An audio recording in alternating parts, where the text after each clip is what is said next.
Halo, senang sekali nih kita bisa kembali lagi ya, ngupas materi menarik bareng Anda. Kali ini kita coba dalami panduan dari HBR Guides. Wah, ini sumber yang isinya daging banget, selalu praktis.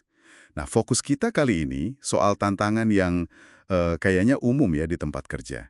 Pas kita dapat arahan yang rasanya kok tabrakan gitu dari atasan. Pernah kan? Anda diminta ayo inovatif, tapi prosedurnya harus diikuti plek-ketiplek. Bingung kan? Nah, misi kita hari ini, kita mau gali nih, cara cerdas buat navigasi situasi pelik ini. Tentunya berdasarkan pandangan HBR ya. Yuk, kita bedah bareng-bareng. Jadi, panduan ini, kalau merujuk ke pemikiran Schlesinger dan Kiefer, ini mengakui loh kalau manajer itu ya sering kasih pesan ganda. Contoh klasiknya yaitu tadi, ayo berani ambil resiko, tapi di sisi lain, awas ya, jangan sampai ada kesalahan nanti reputasi jelek. Tapi nih, yang menarik ternyata bukan pesan gandanya itu sendiri loh akar masalahnya. Iya, betul sekali. Jadi esensi kesulitannya yang diangkat di bacaan ini tuh munculnya pas arahan yang kelihatan berlawanan itu sengaja gitu ya, dibikin jadi topik yang ya tabu dibicarakan atau dihindari gitu sama atasan. Nah, ini nih yang bikin dilema beneran buat Anda sebagai tim. Ada tekanan batin, terus juga bingung secara praktisnya gimana, prioritasnya tarik ulur tapi nggak bisa diobrolin. Gitu ya. Terus, lantas apa persisnya sih dampaknya yang kita rasakan kalau udah kejepit di situasi gitu? Yang serba salah tapi nggak bisa diomongin ini. Oke, jadi ada dua konsekuensi utama yang dijelasin. Pertama, itu dampak psikologisnya. Anda bisa jadi ngerasa buntu, terus stresnya lumayan signifikan. Atau kayak, wah terjebak di posisi yang mustahil gitu. Rasanya nggak ada pilihan yang benar-benar aman. Wah, kebayang sih stresnya. Iya, terus yang kedua, dampak praktis di kerjaan. Anda jadi bingung langkah berikutnya apa. Gimana coba ngatur waktu sama tenaga secara efektif di antara tuntutan yang, yaitu, kontradiktif gitu, mana yang sebenarnya lebih penting? Bingung kan? Oke, situasinya memang pelik ya. Lalu, apa dong yang bisa kita perbuat? Ini kayaknya panduannya nggak nyaranin kita buat konfrontasi langsung gitu ya. Maksa atasan bahas. Nah, Anda nangkep poin kuncinya nih. Fokusnya itu geser. Jadi lebih ke gimana Anda ngelola ya respons pribadi Anda terhadap situasi ini. Secara psikologis dulu nih, langkah pertama itu sadari, terima dulu kalau ada konflik arahan ini. Dan yang penting, pahami, ini bukan salah Anda loh. Jangan sampai inkonsistensi atasan itu jadi beban mental buat Anda sendiri. Kelola emosi, jaga tenang di tengah ambiguitas. Ini penting banget. Baik. Jadi, jaga kewarasan kita dulu ya. Itu prioritas. Tapi terus gimana sama kerjaannya? Gimana kita bisa ambil tindakan nyata kalau arahannya nabrak gini?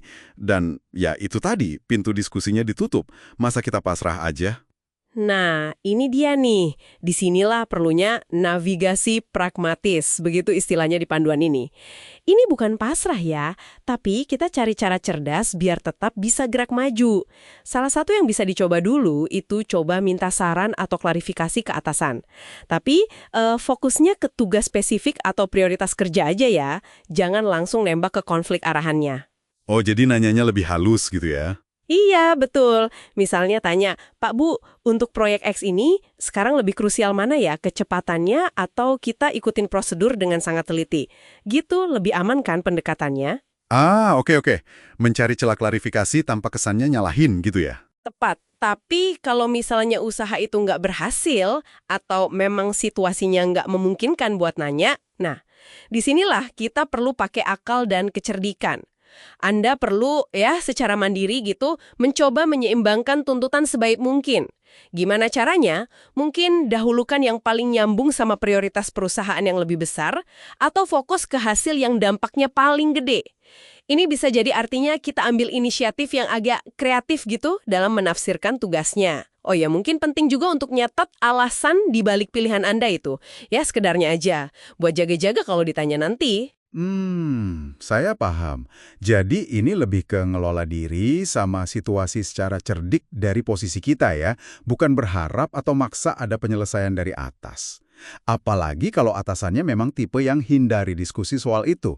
Wah, ini pembahasan yang relevan banget ya rasanya. Jadi intisarinya nih, hadapi arahan ganda itu memang sulit, apalagi kalau sengaja dibikin nggak bisa dibahas. Kuncinya ada di kemampuan Anda ngelola respons psikologis diri, terus coba cari klarifikasi dengan bijak, dan kalau memang harus, ya secara pragmatis dan cerdik cari cara biar tetap produktif dan efektif di tengah kondisi itu. Nah, sebagai penutup nih, mungkin bahan renungan buat Anda di rumah atau di kantor, coba deh inget-inget lagi, pernah nggak Anda hadapi prioritas kerja yang tabrakan gitu, tanpa ada panduan jelas dari atasan? Selain soal ngelola stresnya ya, ada nggak sih tindakan spesifik yang mungkin agak beda dari biasanya atau di luar prosedur standar yang pernah Anda ambil? Atau mungkin kepikiran untuk Anda ambil biar bisa tetap maju secara efektif meskipun tanpa persetujuan eksplisit untuk cara Anda itu? Nah, mikirin strategi konkret kayak gini, ini bisa jadi bekal bagus loh buat Anda ke depannya.